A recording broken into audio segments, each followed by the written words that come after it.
तो आज का आपका टॉपिक है फार्मास्यूटिकल लेजिस्लेशन। आज के इस लेक्चर में हम फार्मास्यूटिकल लेजिस्लेशन को डिटेल स्टडी करेंगे। यहाँ पर कई तरह की कमेटी आएगी, जैसे कि हाथी कमेटी, बोर्स कमेटी। तो सभी कमेटी को डिटेल स्टडी करेंगे और हिस्ट्री को देखेंगे। जो ड्रग इंपोर्ट होती थी उससे रिलेटेड जितनी भी हिस्ट्री है, जब ब्रिटिश गवर्नमेंट हुआ करती थी तब की हिस्ट्री हमें देखनी है। तो लेक्चर को ध्यान से सुनना।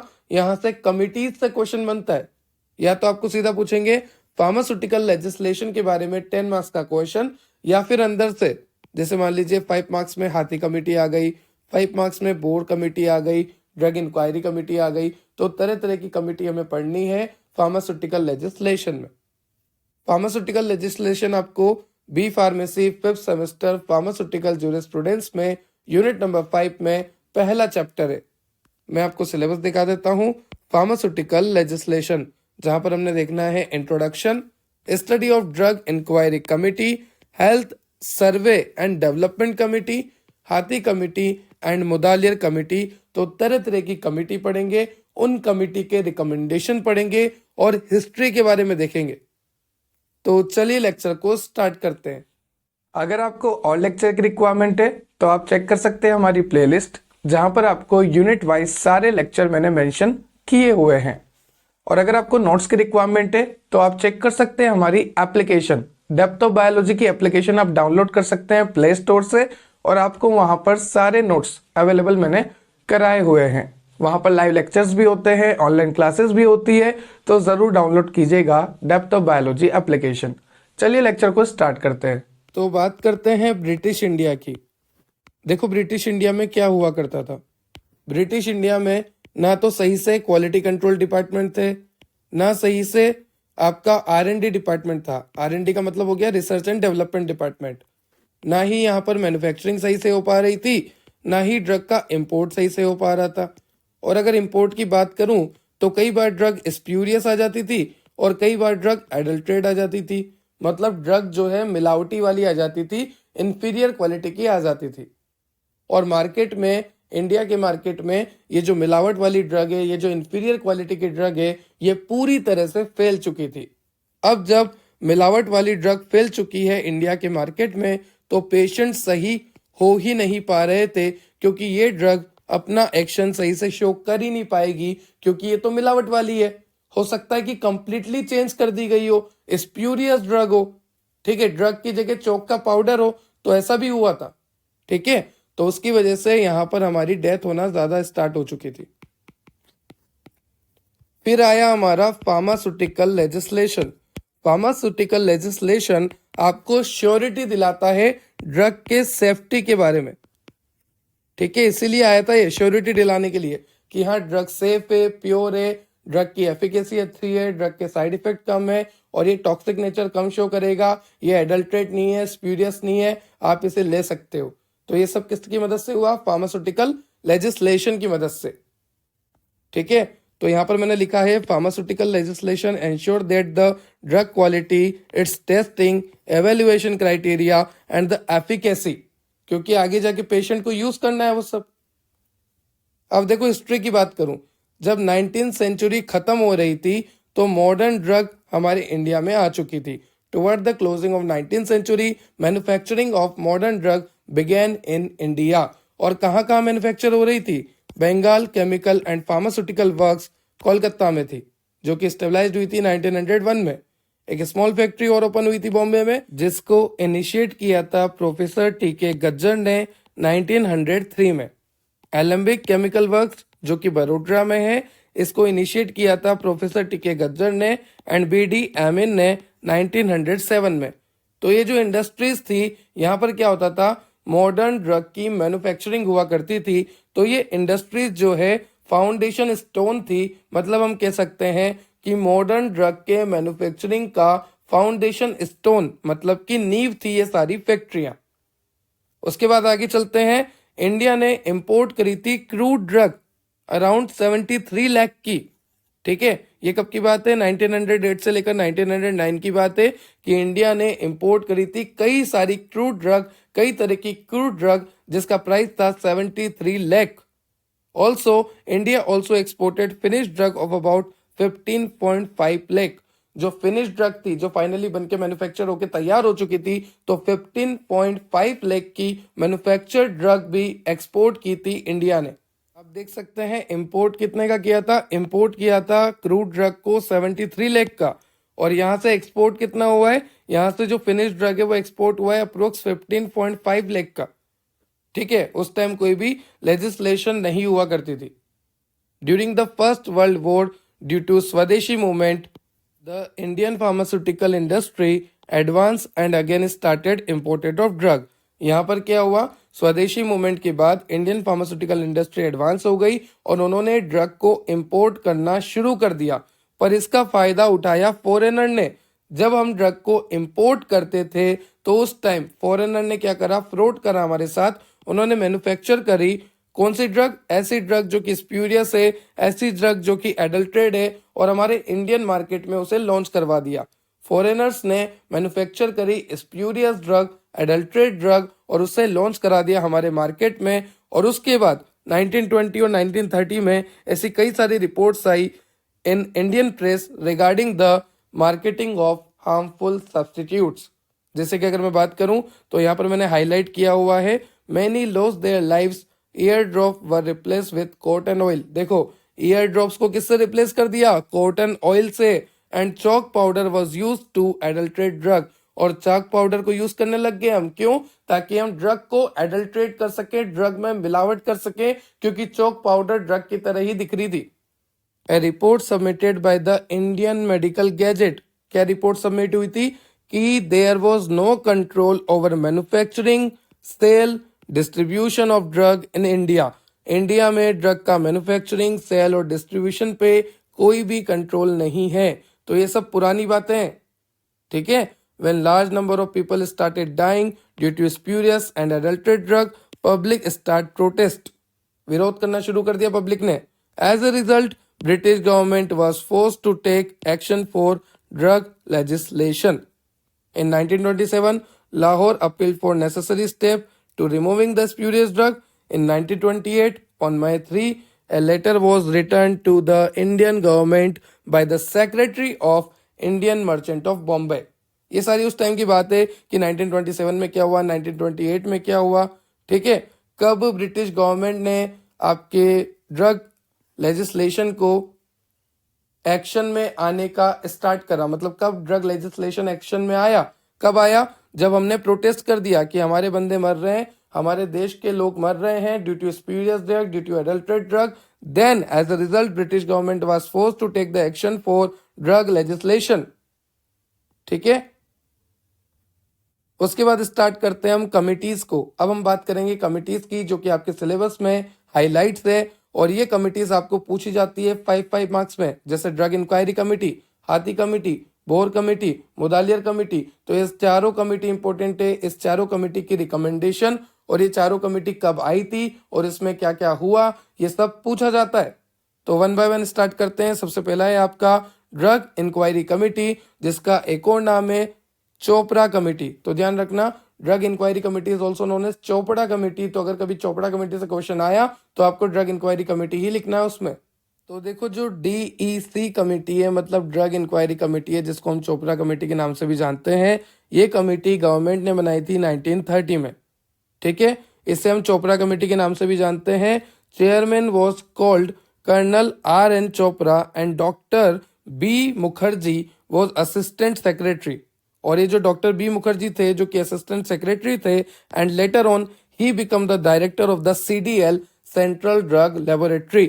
तो ध्यान रखना, ये जो कमेटी है ये गवर्नमेंट ने बनाई थी 1930 में। This is also known as Chopra committee and chairman was called the colonel RN Chopra and doctor B Mukherjee, जो कि शुरू में असिस्टेंट सेक्रेटरी थे और बाद में वो डायरेक्टर हो गए CDL के सेंट्रल ड्रग लेबोरेटरी के। ठीक है, फंक्शन क्या थे, आइडेंटिफाई द क्वालिटी, जो भी ड्रग इंपोर्ट हो रही है उसकी क्वालिटी, जो भी ड्रग मैन्युफैक्चर हो रही है उसकी क्वालिटी। क्योंकि जो ड्रग इंपोर्ट हो रही है, बाहर से आ रही है, उसकी क्वालिटी हमें चेक करना बेहद जरूरी है, क्योंकि वो हमारे यहाँ की जनता खाने वाली है। साथ ही साथ जो भी ड्रग हम मैन्युफैक्चर कर रहे हैं उसके ऊपर क्वालिटी कंट्रोल टेस्ट होने ही चाहिए, क्योंकि हमें पता लगा सके, हम एवेल्युएट कर सकें कि हमारा डोजेस फॉर्म बिल्कुल सही है या नहीं है। तो हमें क्वालिटी का पता करना है, जो ड्रग इम्पोर्ट हो रही है, बाहर से आ रही है, और जो ड्रग हम मैन्युफैक्चर कर रहे हैं उनकी क्वालिटी का पता करने के लिए ये कमेटी आई थी, जिसका नाम है drug inquiry committee, which is also known as Chopra committee. उसके बाद यहाँ पर लिखा है कि सिर्फ फार्मासिस्ट ही ड्रग की मैन्युफैक्चरिंग कर सकते हैं, ड्रग को डिस्पेंस कर सकते हैं, डिस्ट्रीब्यूट कर सकते हैं। तो क्वालिफाइड पर्सन चाहिए, मतलब कि फार्मासिस्ट चाहिए। हर कोई इंसान नहीं कर सकता, सिर्फ और सिर्फ प्रोफेशनल फार्मासिस्ट, और we can say qualified person to assess the pharmacy profession. Now next, a report was submitted in 1931 by Drug Inquiry Committee making the following recommendation. Drug inquiry committee ने 1931 में कुछ रिकमेंडेशन दी है, जैसे कि drug industry should be established in India, India में drug industry को establish करना चाहिए। दूसरा, central legislation should be implemented, central legislation should be implemented, drug industry should be established in India। और कौन से रिकमेंडेशन है? An advisory board should be appointed by the central government, central government को एक advisory board जो है appoint करना चाहिए, ताकि वो एडवाइजरी बोर्ड एडवाइस दे सके सेंट्रल गवर्नमेंट को कि आपको क्या करना है और क्या नहीं करना। तो सेंट्रल गवर्नमेंट अपॉइंट करती है एडवाइजरी बोर्ड को, ताकि वो खुद ही उसे एडवाइस दे सके। एडवाइजरी बोर्ड एडवाइस देगी सेंट्रल गवर्नमेंट को और बताएगी क्या चेंजेस करने की जरूरत है और क्या नहीं। Next, all India state should have modern test laboratory and quality control laboratories. ये सारी रिकमेंडेशन है जो कि आपको चोपड़ा कमेटी देके गई है और we can say drug inquiry committee देके गई है कि आपको इंडिया के हर स्टेट में एक मॉडर्न टेस्ट लेबोरेटरी लगवानी चाहिए, साथ ही साथ क्वालिटी कंट्रोल लेबोरेटरीज लगवानी चाहिए। Manufacturing should be gradually reduce in the medical store department, और जो मैन्युफैक्चरिंग का काम है वो धीरे धीरे बंद कर दो आप मेडिकल स्टोर डिपार्टमेंट में। Next is guideline should be frame for pharmacist. ठीक है, कि आपको मिनिमम क्वालिफिकेशन करनी है तभी जाके आप फार्मासिस्ट कहलाओगे। जैसे आपको बी फार्मेसी करना है, आपको डिप्लोमा करना है, आपको एम फार्मेसी करनी है, तो ये जो कोर्सेस है ये सारे पीसीआई ने बनाए हैं, फार्मेसी काउंसिल ऑफ इंडिया ने, इनको आपको क्वालिफाई करना है तभी आप रजिस्टर्ड फार्मासिस्ट कहलाओगे। तो एक स्पेशल क्वालिफाइड पर्सन ही फार्मासिस्ट कहला सकता है, हर कोई बंदा फार्मासिस्ट नहीं है। नेक्स्ट रिकमेंडेशन है compilation, compilation of Indian pharmacopoeia is required. तो ये सारे रिकमेंडेशन किसने दिए थे आपको? ड्रग इंक्वायरी कमेटी और we can say Chopra committee. कब दिए थे? 1931 में। नेक्स्ट कमेटी है आपकी health survey and development committee. उससे पहले आपको यहाँ पर ड्रग एक्ट के बारे में बता रखा है कि जो इंडियन गवर्नमेंट है 1940 में वो एक बिल लेकर आए थे। इस बिल में क्या फोकस किया गया? इस बिल के द्वारा हमने फोकस किया इंपोर्ट पे, मैन्युफैक्चरिंग पे, डिस्ट्रीब्यूशन पे, सेल पे। तो ध्यान रखना, इंडियन गवर्नमेंट 1940 में एक बिल लेकर आए थे। इस बिल के द्वारा हमने फोकस किया इंपोर्ट पे, मैन्युफैक्चरिंग पे, डिस्ट्रीब्यूशन पे, सेल पे, ड्रग की इंपोर्ट, मैन्युफैक्चरिंग, डिस्ट्रीब्यूशन और सेल पर। नाउ नेक्स्ट हम स्टार्ट करते हैं health survey and development committee. Government of India on October 1943 formed the Health Survey and Development Committee under the chairmanship of Sir Joseph Bohr। ठीक है, तो ध्यान रखना 1943 में अक्टूबर की बात है, health survey and development committee बनी थी under the chairmanship of sir Joseph bore. और ये जो आपका health survey and development committee है, इस कमेटी का मेन फोकस था आपके इंफ्रास्ट्रक्चर पे। जो भी आपका हेल्थ ऑर्गेनाइजेशन का इंफ्रास्ट्रक्चर है ना, उस पे इसका मेन फोकस था। जैसे मान लीजिए हॉस्पिटल है, तो हॉस्पिटल में बेड्स कितने होने चाहिए, डॉक्टर कितने होने चाहिए, नर्सेस कितना होने चाहिए, वहां पर सफिशिएंट स्टाफ है या नहीं, तो इसी के ऊपर इसका पूरा फोकस था, जिसका नाम है health survey and development committee. तो यहाँ पर लिखा है the committee focused on making a through survey on infrastructure of health organisation and giving the necessary recommendation for the development. जैसे कि अगर मैं बात करूं हॉस्पिटल की, तो हॉस्पिटल में नंबर ऑफ बेड्स प्रॉपर होने चाहिए, कितने होने चाहिए वो इस कमेटी ने बताया था, डॉक्टर कितने होने चाहिए, नर्स कितनी होनी चाहिए, सफिशिएंट स्टाफ होना चाहिए। अगर मैं बात कर रहा हूँ इंडस्ट्री की, तो इंडस्ट्री में सारी मशीन्स होनी चाहिए, प्रोफेशनल स्टाफ या फिर आप बोल लो स्किल्ड स्टाफ, ट्रेंड स्टाफ होना चाहिए, वर्कर सारे प्रोफेशनल होने चाहिए। कुछ रिकमेंडेशन है जो कि आपको health survey and development committee देके गई थी। तो रिकमेंडेशन में सबसे पहला रिकमेंडेशन है कि आपको सेंट्रल ड्रग लेबोरेटरी को एस्टेब्लिश करना है। उसके बाद यहाँ पर लिखा हुआ है strict implementation and enforcement of the drug act 1940 through out the country. जो ड्रग एक्ट आया था, ड्रग एंड कॉस्मेटिक एक्ट आया था ना 1940 में, जूरिस्प्रूडेंस में सबसे पहले हमने यही पढ़ा था। तो उसका इम्प्लीमेंट करना ये कौन कह के गया था? ये कहकर गया था आपको health survey and development committee कि जो ड्रग एक्ट आया है, जो ड्रग एंड कॉस्मेटिक एक्ट आया है, उसका इम्प्लीमेंटेशन हो, उसे लागू करा जाए पूरी कंट्री में। Next, establishment of all India pharmaceutical council and provisional pharmaceutical council organisation. किस किस का एस्टेब्लिशमेंट होना चाहिए? Indian pharmaceutical council and provisional pharmaceutical council organisation to appoint representative of pharmaceutical trade, pharmacy education and other pharmaceutical operation. ठीक है। उसके बाद आपको लिखा है elevation the professional standard thereby protecting the profession from unskilled person. देखो यहाँ पर साफ साफ लिखा है कि आप अपने प्रोफेशन को अनस्किल्ड पर्सन के हाथ में ना दो, सिर्फ स्किल्ड पर्सन, क्वालिफाइड पर्सन ही यहाँ पर फार्मासिस्ट का रोल प्ले कर सकते हैं। Next, appointing qualified pharmaceutics and engaging them in all the area of pharmacy profession to implement the pharmaceutical legislation strictly.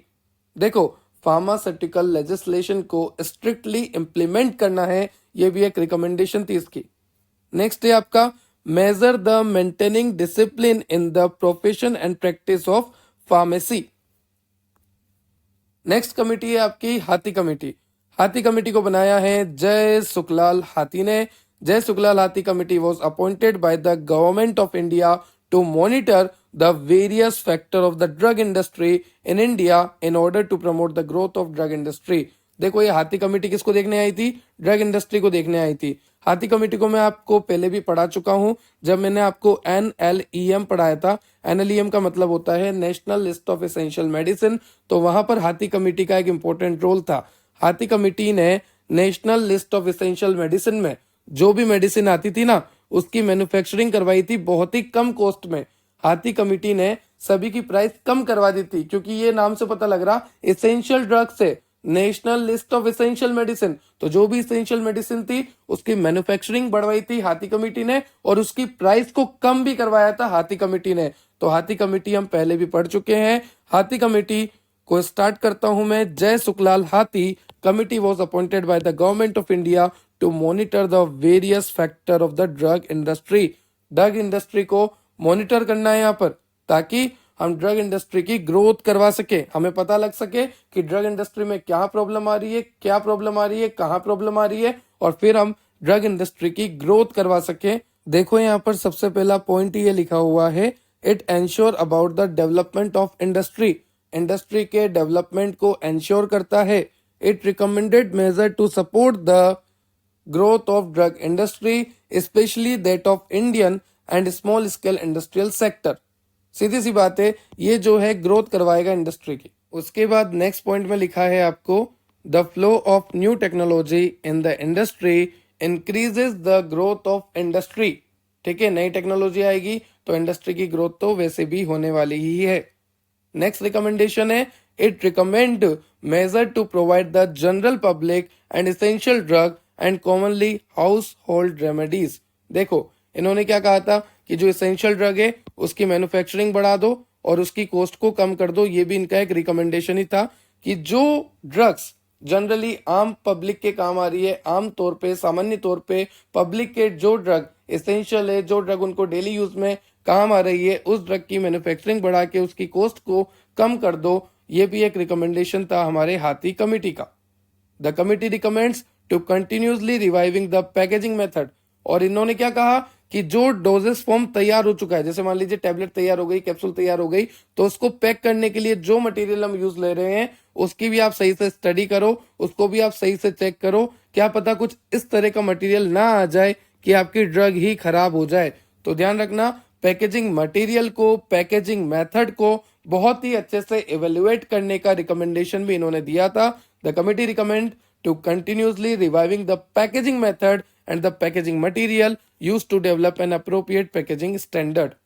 यहाँ पर भी सेम लाइन लिखी है, more attention should be given to standardized and economic of packaging material.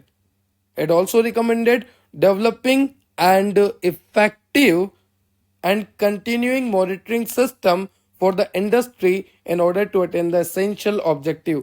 देखो सीधी सी बात है, developing and effective and continuously monitoring the system. Continuously आप मॉनिटर करोगे तो इंडस्ट्री को हेल्प मिलेगी ताकि वो और ग्रो कर सके. तो यहाँ पर अल्टीमेटली इंडस्ट्रियल को ग्रो कराना है. इंडस्ट्री ग्रो करेगी तो हम ग्रो करेंगे, क्योंकि हमारी मैन्युफैक्चरिंग बढ़ेगी तो कॉस्ट कम होगी. साथ ही साथ पैकेजिंग मटेरियल सुधारेंगे तो ड्रग की स्टेबिलिटी बनी रहेगी, डोजेस फॉर्म की स्टेबिलिटी बनी रहेगी, तो हमारी इंडस्ट्री भी बनी रहेगी. नेक्स्ट आपका चलते हैं, नेक्स्ट कमेटी है आपकी मुदालियर कमेटी. देखो ये जो मुदालियर कमेटी है इसे अपॉइंट किया था गवर्नमेंट ऑफ इंडिया ने ही 1961 में to analyse the progress made in medical relief and public health after the submission of Bhore committee report. जब बोर कमेटी रिपोर्ट आई थी ना हमारे पास, BCR बोर कमेटी की जब हमारे पास रिपोर्ट आई थी, तो उसके बाद कितना चेंज आया उसको देखने के लिए मुदालियर कमेटी बनाई गई. It was appointed by the government of India in 1961 to analyse a progress made in the medical relief and public health. Medical relief में, पब्लिक हेल्थ में क्या चेंजेस आए आफ्टर BCR का मतलब बोर्ड्स कमेटी रिपोर्ट. तो Bhore's committee report आने के बाद क्या क्या चेंजेस आए इसको चेक करने के लिए मुदालियर कमेटी को बनाया गया, गवर्नमेंट ऑफ इंडिया के द्वारा अपॉइंट किया गया 1961 में. अब यहाँ पर लिखा है, this committee also frames guideline and proposal for inclusion in the subsequent 5-year plan. जो हमारा हॉस्पिटल होता है ना, अब हॉस्पिटल में कई तरह के चार्जेस होते हैं पेशेंट्स के लिए, ठीक है. पर मान लीजिए कोई पुअर पेशेंट है तो उसके लिए कोई भी चार्जेस नहीं रहेगा. तो यहाँ पर ये लिखा भी हुआ है, a system of graded charges should be establish for all the hospital, but this is not applicable for generally poor patients. Poor patients के लिए ये चार्जेस एप्लीकेबल नहीं रहेंगे, ठीक है. नेक्स्ट लिखा है, it recommended that taluk hospital should take over the routine medical, surgical and obstetricals and gynaecological requirement. Taluk का मतलब क्या होता है, ग्रुप ऑफ सेवरल विलेजेस, मतलब बहुत सारे गांव एक साथ. तो वहां पर भी हॉस्पिटल होने चाहिए, वहां पर भी सारी फैसिलिटीज अवेलेबल होनी चाहिए. जो आपके डिस्ट्रिक्ट हॉस्पिटल होते हैं वहां पर भी मेडिकल केयर होनी चाहिए, वहां पर भी कई तरह के स्पेशलिस्ट होने चाहिए, जैसे ऑब्स्टेट्रिक्स होने चाहिए, गायनेकोलॉजिकल होने चाहिए, ईयर नोज थ्रोट के स्पेशलिस्ट होने चाहिए, ऑप्थेमोलॉजी, पेडियाट्रिक्स, ऑर्थोपेडिक्स, डेंटिस्ट्री और वेनरल डिजीज मतलब क्या बोलते हैं, सेक्सुअल ट्रांसमिटेड डिजीज के भी डॉक्टर्स वहां पर, स्पेशलिस्ट वहां पर अवेलेबल होने चाहिए. Some district hospital should have a teaching hospital for getting expert advice and help related to investigation, diagnosis and treatment. यहाँ पर बोला है कि कुछ डिस्ट्रिक्ट के हॉस्पिटल में टीचिंग हॉस्पिटल भी होने चाहिए. Some district hospital should have a teaching hospital for getting expert advice and help related to the investigation कि क्या प्रॉब्लम है, डायग्नोज करना उसे और उसका ट्रीटमेंट करना. नाउ नेक्स्ट आपके यहाँ पर लिखा है कि ब्लड बैंक होना चाहिए और आउट पेशेंट और इन पेशेंट के लिए सेपरेट एंट्री होनी चाहिए. I repeat, out patient department के लिए, इन पेशेंट डिपार्टमेंट के लिए सेपरेट एंट्री होनी चाहिए. एंड चिल्ड्रन हॉस्पिटल होने चाहिए, मैटरनिटी हॉस्पिटल होने चाहिए, टीबी हॉस्पिटल होने चाहिए, साथ ही साथ आपके कैंसर के हॉस्पिटल, लेप्रोसी के हॉस्पिटल, ये सारे हॉस्पिटल एक स्टेट लेवल पे होने चाहिए. ऐसा रिकमेंडेशन मुदालियर कमेटी ने दिया था. Children's hospital, maternity, cancer, leprosy, TB, ये सारे हॉस्पिटल, टीबी मतलब ट्यूबरक्लोसिस. उसके बाद ऑप्थेल्मिक हॉस्पिटल होने चाहिए जहां पर 300 to 500 बेड्स हो हर स्टेट में. This committee deeply looked into the public health and problem and gave recommendation to help in development of curative and preservative health service. इस कमेटी ने सही से देखा कि पब्लिक हेल्थ में क्या प्रॉब्लम है और वहां पर रिकमेंडेशन दी है कि कैसे वो सही हो सकते हैं, कैसे अपने आप को बचा सकते हैं और कैसे अपनी हेल्थ को मेंटेन कर सकते हैं. Like other country, in India, also hospital and dispensary should be present to provide relief against sickness to the patient. अगर मैं बात करूं दूसरे देशों की, तो जैसे दूसरे देशों ने पेशेंट को सही करने के लिए, पेशेंट को बीमारी से बचाने के लिए हॉस्पिटल खोले हैं, वैसे ही इंडिया ने भी हॉस्पिटल और डिस्पेंसरी जो है खोली हुई है, प्रोवाइड की हुई है, ताकि आपको आपकी सिकनेस से रिलीफ मिले। तो ये था आज का आपका लेक्चर, जहां पर हमने देखा इंट्रोडक्शन, हिस्ट्री और कई तरह की कमेटी, जहां पर हमने देखी मुदालियर कमेटी, उससे पहले हमने देखी थी आपकी हाथी कमेटी, ठीक है, drug inquiry committee, Chopra committee, Bhore's committee, कई तरह की कमेटी देखी जो आपके सिलेबस में मेंशन थी। आई होप आपको लेक्चर क्लियर हुआ होगा। इस लेक्चर में मैंने आपको काफी डिटेल में बताया है सारी कमिटीज को और हिस्ट्री को। अब नेक्स्ट लेक्चर आपका कोड ऑफ फार्मास्यूटिकल एथिक्स, फिर एमटीपी, फिर आरटीआई, फिर आईपीआर, देन आपकी यूनिट कंप्लीट। तो अगर आपको नोट्स की रिक्वायरमेंट है तो ये नोट्स आपको मिलेंगे डेप्थोबायोलॉजी एप्लीकेशन पे। डेप्थोबायोलॉजी एप्लीकेशन आप डाउनलोड कर सकते हैं प्ले स्टोर से, साथ ही साथ एप्पल स्टोर पे भी अब डेप्थोबायोलॉजी एप्लीकेशन अवेलेबल है। सबसे पहले आप जाइए ऐप स्टोर पे, वहां पर आप सर्च कीजिए माई इंस्टीट्यूट एप्लीकेशन। जैसे ही आप माई इंस्टीट्यूट एप्लीकेशन डाउनलोड करेंगे, वहां पर कोड रिक्वायर्ड होगा ORG कोड, वहां पर आपको लिखना है MULNO। फिर आप अपने मोबाइल नंबर से रजिस्टर करके डेप्थोबायोलॉजी एप्लीकेशन का एक्सेस ले सकते हैं। तो एंड्रॉइड में प्ले स्टोर और ऐप स्टोर में माई इंस्टीट्यूट, फिर ORG कोड, फिर आपका mobile number and then register. Telegram Instagram से जुड़ जाना। टेलीग्राम पे MCQ आते हैं, रेगुलर अपडेट्स आती है, इंस्टाग्राम पे मीम्स आते हैं, MCQ आते हैं। दोनों की लिंक ही डिस्क्रिप्शन में है और दोनों एप्लीकेशन की लिंक भी डिस्क्रिप्शन में है। Subscribe and share for more, ताकि ऐसी वीडियो मैं आपके लिए और लेकर आता रहूं। Have a nice day.